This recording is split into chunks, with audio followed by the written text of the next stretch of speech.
Hello everyone, welcome back to the channel. Watch as we dive into the world of Mortal Kombat 1 and engage in intense online ranked matches with Kenshi Takahashi. Join us for some epic gameplay, fierce battle, and jaw-dropping fatalities as we strive to dominate the competition.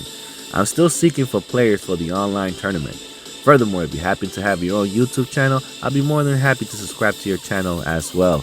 Check out the community page for the latest image poll and stay informed with our announcement playlist for upcoming events, tournaments, raffles, and giveaway. Your support the channel with any donation by texting the word donation to my cell phone number at 862-405-2191 and I will share the Cash App link with you. It's also the same number to enter into our raffles. Your support means a lot. Don't miss out on this action-packed moments in this classic fighting game. Thank you. Alright, this should be a very good fight between Sub-Zero and Kenshi. So let's get into the storyline real quick. In restarting the timeline, Liu Kang decided the fate of every inhabitant, including his old beloved friends and allies. Kenshi had been a proud swordsman for a very long time in his past life. Now that's until Shansu tricked him and left him blinded. And gaining Sento in the process, meaning he stole his sword. But now in this new era, Liu Kang places Kenshi in the Yakuza and on his path to his destiny and restoring his sight so he could never again go blind. I face will have it, you will see later on, which I'll get to it. Now it says here, Mortal Kombat 1. Kenshi Takahashi is a descendant of the Tira clan, a foremost family in ancient Japanese times during the siege of the Omori. They were thought to be wiped out completely, having lost their cherished sword, Sento, in this process, but they were truthfully hiding themselves from the world at large. At some point, the clan survivors would use the Takahashi name to conceal their true lineage and join the earlier, and then they would join the earlier of the Yakuza known as the Bakuto. Bakuto? Sorry if I said that wrong. Becoming the entrenched in their corruption, right? So Kenshi sought out to return his clan for their former glory and began searching to reclaim Sento to prove his leadership. So not only did they have to go in hiding for years, and they joined this Bakuto gang of the Yakuza, which that's the Japanese gangs out there. But he wanted more for his people, right? So he said he wanted to return his clan to their former glory. And in order to do so, he needed to get a hold of Sento, his sword, so he could prove his leadership, So I thought that was pretty cool.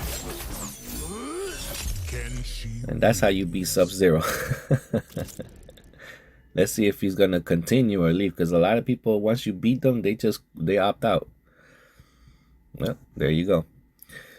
So it says here, to prove his leadership, then Kenshi searches eventually brings him to Johnny Cage's mansion, where he discovered that Johnny has Sento displayed above his fireplace.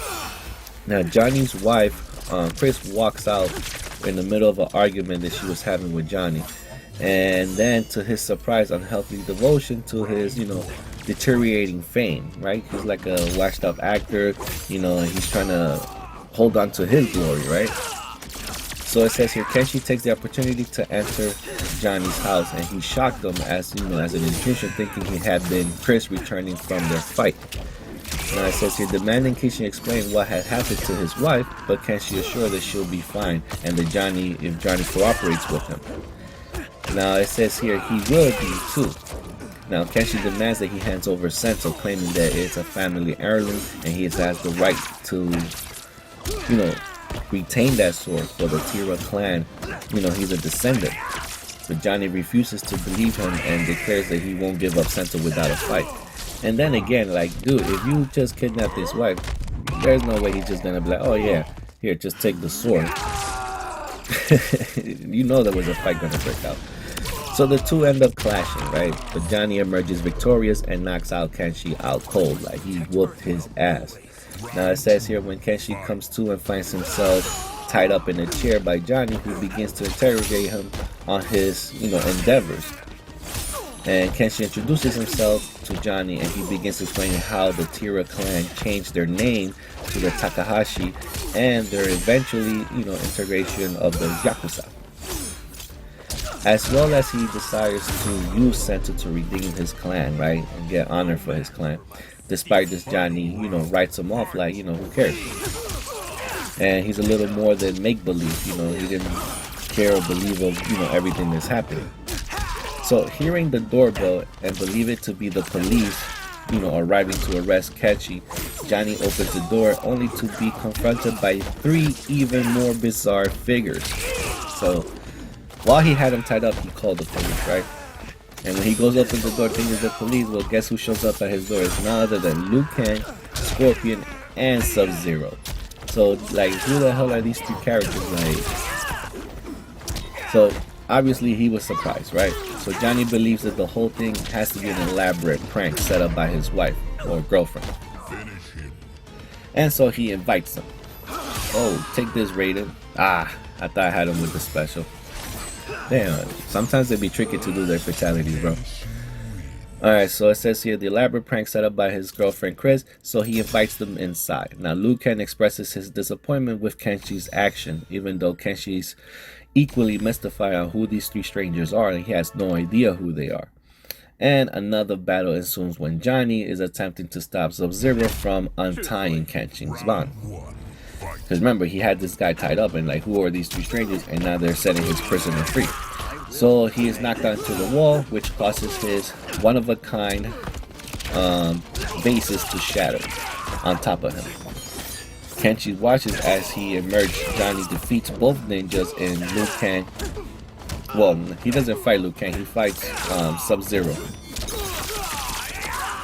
And Liu Kang diffuses the situation while Scorpion frees Kenshi. So he fights Sub-Zero, Scorpion is freeing Kenshi, and Liu's like, look, enough, like, this is not what we came here for. So let me scroll down here, it says here, so it says Liu Kang begins to prophesize and introduce Johnny to Kenshi to the concept of the realms, and promise them that if they join his champions, their era of their lives will be changed for the better. Right, so both Kenshi and Johnny accept the offer to travel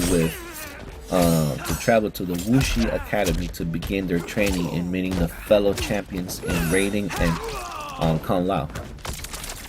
So that's crazy. Like, can you imagine just having a fight with your girl and some random dude comes in like, yo, I want your sword, you fight him, then 3 other random dudes come and then they're telling you about world-changing events, and you're like, I mean, it has to be mind-boggling in my point of view. Alright, so several months pass by with Kenshi becoming more acquainted with the world unknown to him thanks to the monk's lessons, though his desire to reclaim Sento from Johnny remains strong. Remember, Johnny's still in possession of his sword. Damn, Raiden got me here, so it's 1-1. Alright, so it says here, which annoys the superstars to no end, and additionally Johnny's childish antic and his behavior tendency to film everything gets on Kenshi's nerves, sparking a rivalry between the two. Eventually, however, going on soundly too significantly that the time has come to realize that their training purposes is upcoming for this tournament against another realm known as Outworld. Now, unfortunately, since it is Outworld's turn to host the tournament, only one Earth realm champion can participate. So they're gonna have a little mini tournament between Raiden, Johnny Cage, Luke, Kung Lao, and Kenshi, right? So it says here, Kenshi makes a jab at Johnny that he prepares for his close-up in the first round with Raiden before stepping to the side and spectate. After Raiden defeats Johnny, Kenshi prepares to fight him next. Kenshi acknowledged Raiden's skills, but his remarks are that, and you know how crazy this is? Now that, like in the beginning, Raiden was the elder god and Liu Kang was the champion. Now the verse, I love how they reversed the roles. Now Raiden is going to be Earth champion, I thought that was pretty cool. Experienced Raiden's retort that his heart is more than what makes up for his lack of experience, and he believes that having the nerve is more important. Despite this, Raiden defeats the swordsman and wonders if he still questions his result. So basically he just whooped his ass. So now he beats everybody, right? So it says Kenji replies that he has no longer has any, and congratulates him on a hard-fought victory. Later that night, Kenshi and Johnny have another spat of, about Raiden and Khan Luke match, because, that's the final fight to see who gets to go. So Johnny decides to bet, I bet 50 on Khan Lao wins. But Kenshi presses him on, and he said bet Sento instead, bet the sword that he has. And it'll make the things more interesting. Obviously, Johnny refused because he knows that sword is like worth millions. So Raiden chooses as the representative champion of Earthrealm following his victory over Count Lao. A week later, Kenshin joins the rest of the Earthrealm party in traveling to Outworld. So Raiden beats Count Lao. He's Earth's champion. Since we only allow one entry, he's the one that sets forward. I mean, it doesn't look like I'm gonna have time to read everything, but I'm trying to go as fast as I can. So they congratulate him in the end. Raiden defeats. They get to Outworld, and then Raiden has to fight General Chao as the first match, right? So it says here, congratulating him at the end of the win, Raiden defeats General Chao. Sometime later, Liu Kang steps forwards to Geras, revealing that the man who known as Shan Tzu has begun rebelling against the destiny set forth by him, to the fire deity. Now it says here, Liu Kang personally knows Shan Tzu's deception, and he's cruel in nature. He tasks Kenshi, Johnny, and Kang Lao to infiltrate our world without Empress Sindel's knowledge in order to capture Shan Tzu. So while they're in the tournament, he's using these guys to, hey, go set out forward, go infiltrate. But I did run out of time, guys, so enjoy Kenshi Takahashi's ending story right here. And I'll see you guys on the next one. I'll probably do a part 2 following another video with him. Alright, enjoy.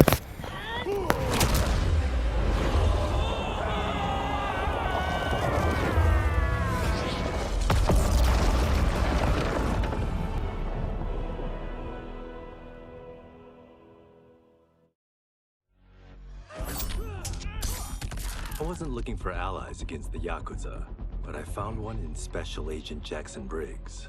He'd heard gangsters plotting to kill me on a wiretap and came calling, hoping I'd be his informant. We planned to part ways when we got the job done, but then Shang Tsung showed up to steal Sento. Needless to say, Jackson had questions. It blew his mind to hear that the stories in Johnny's movies were real. Once the shock wore off, Jackson quickly sized up the threats Earthrealm faced. To deal with them, he got his bosses at the FBI to form the Outworld Investigation Agency.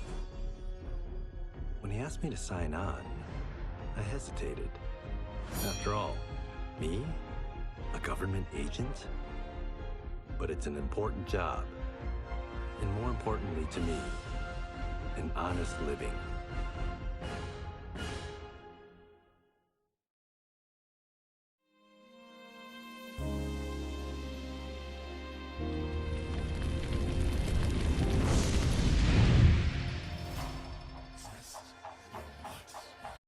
Don't forget to subscribe!